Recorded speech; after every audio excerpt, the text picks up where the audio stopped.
Betul? Seger kalau subuh. Banyak orang mau ke kantor, bangun dari subuh, lebih gampang sholat subuh tepat waktu dibanding sholat asar. Karena di waktu asar rame-ramenya kerja, asik-asiknya cari uang, nanggung waktunya, sehingga banyak ditinggal tidak sholat tepat waktu. Sehingga kata ulama berarti lebih berat sholat asar dong. Makanya karena lebih berat berarti paling afdol, pahalanya lebih besar. Karena kenyataannya tantangannya lebih berat mengerjakan sholat asar daripada sholat subuh. Sholat subuh enak, sekalian mandi wajib, bangun subuh, sekalian mau kerja, masuk kantor, banyak ceritalah tentang itu. Boh, sisi-sisian, kayak yang sudah kawin aja ya tadi. Paham ya? Tapi kalau sholat asar, lagi asiknya kerja di kantor, lagi rame-ramenya pelanggan di toko, berat tantangannya. Ada enggak yang bisa waktu asiknya kerja, waktu nyusui duit ditinggal? Sorry ya, tutup sih, asar. Berat duhur sama asar, terutama waktu hebat. Kemarin saya ketemu sama orang buka bengkel mobil di Tanggul, banyak anak buahnya. Saya datang setelah adzan asar, mana? Fulan bin Fulan. Pulang beb, sholat asar, sholat duhur.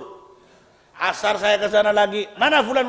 Pulang beb, sholat asar. Setiap waktu sholat dia pulang untuk sholat dulu, balik lagi ke bengkelnya. Padahal rame bengkelnya. Subhanallah. Ini yang perlu dicontoh. Tidak berkurang rezekinya, malah banyak pelanggannya. Malah ngajari kepada yang lainnya untuk sholat tepat pada waktunya. Terutama sholat ini berat, tantangannya berat bagi orang yang kerja, petani, pedagang, berat. Untuk pas langsung mau ke masjid tepat waktu, berat. Makanya kata ulama, sholat yang paling afdol dari 5 waktu adalah sholat asar. Karena lagi sibuk-sibuknya orang bekerja. Coba lihat di masjid ini asar sama subuh banyak mana Ustaz? Sama-sama sepi. Ayo jawab yang jelas. Banyakan subuh apa asar? Banyakan subuh. Asar justru tinggal 2. 3 apa 2 kemarin ya? Lupa saya. Oh 3 asarnya. Itu fakta. Lihat wes di masjid sampean. Pak Pon di Janggawa asar sama subuh banyak mana? Banyak subuh. Bisa 2 sab 3 sab. Di Masjid Rambi, Pak Anies, banyak subuh apa asar? Subuh. Berat memang asar itu, betul? Ya Allah, baru tahu. Kalau subuh ngantuk, iya ngantuk. Tapi ngantuk saya bisa dilawan karena waktu cari duit. Waktunya bangun untuk masuk kantor, buka toko. Asar waktu sudah tenggelam nyari uang, sudah di tengah-tengah badai dunia. Mau minggir susah. Hanya orang terpilih saja yang bisa sukses dan lulus sholat asar berjamaah tepat waktu. Siapa yang mau sholat asar besok berjamaah tepat waktu? Angkat tangan. Saya angkat tangan. Nah, ini kurang, tadi subuh banyak. Baru uji angkat tangan saja sudah ngurangi. Ada yang tidak angkat tangan, tidak subuh, tidak asar, tidak angkat tangan. Tak doakan mati si suwong ini. Tak omes. Saya sudah jualan capek-capek gak dituku. Tak doakan kena corona. Allahumma Muhammad. Ayolah bahagiakan guru kalian ini. Angkat tangan wis rek. Pertama besok opo ya gak opo wis. Itu tafaul namanya, sholat asar. Ketika sahabat sholat duhur di waktu perang, musuhnya di sana, ya sahabat ngadep musuh kiblat, dibagi 2 saf, Allahu Akbar, di waktu sholat biasa pertama. Nah, mau assalamualaikum dari sholat duhur, orang musyrik bilang sama yang satunya, coba kita tahu dari tadi bahwa mereka orang Islam lagi sholat, kita serang dari belakang, kita bunuh semuanya, menang kita. Kata temannya, tenang, setelah ini beberapa jam lagi orang Islam biasanya sholat lagi. Dan sholatnya yang akan dikerjakan setelah ini, maksudnya asar, konon katanya lebih mereka cintai daripada anak istri mereka. Orang musyrik kafir tahu bahwa posisi sholat asar di hati para sahabat lebih dicintai daripada anak dan istri mereka. Begitu disifati.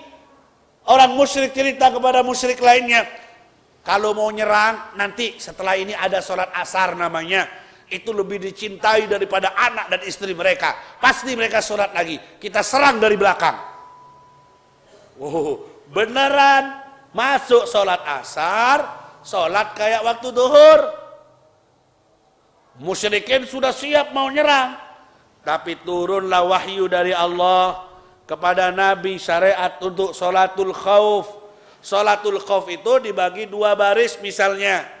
Baris yang pertama ruku, yang kedua di belakang tidak ruku, gantian. Yang pertama sujud, yang kedua nunggu berdiri jaga. Yang kedua bangun dari sujud, yang pertama bangun dari sujud, yang kedua baru sujud. Jadi gantian begini, tidak bareng. Melihat kejadian itu orang musyrikin yang tadinya mau nyerang, tidak jadi. Loh, kok lain model sholatnya? Tadinya bareng, ruku bareng, sujud bareng. Sekarang kok gantian nih? Saf pertama sama saf kedua beda.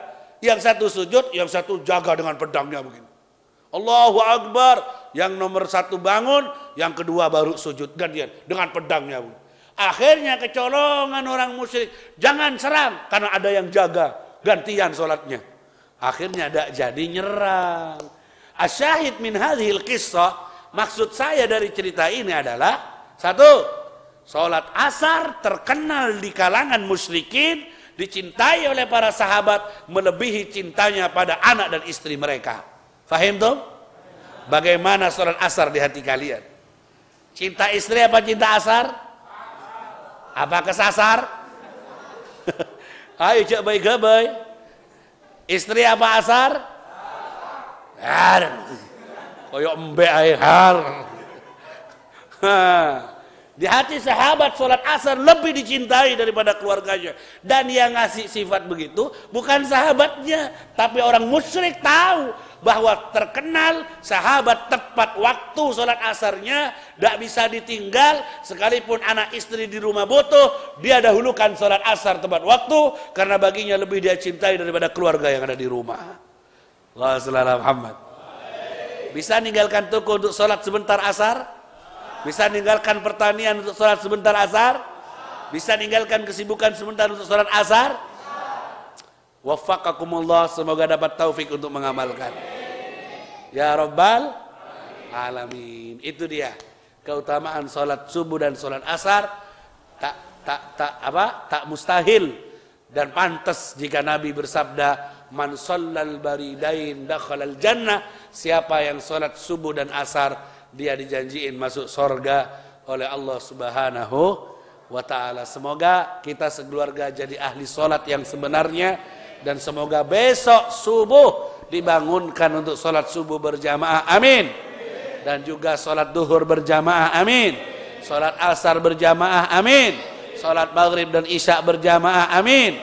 Dan di sisa umur hidup seterusnya sampai mati, tepat waktu sholatnya, berjamaah sholatnya, khusyuk melaksanakannya sampai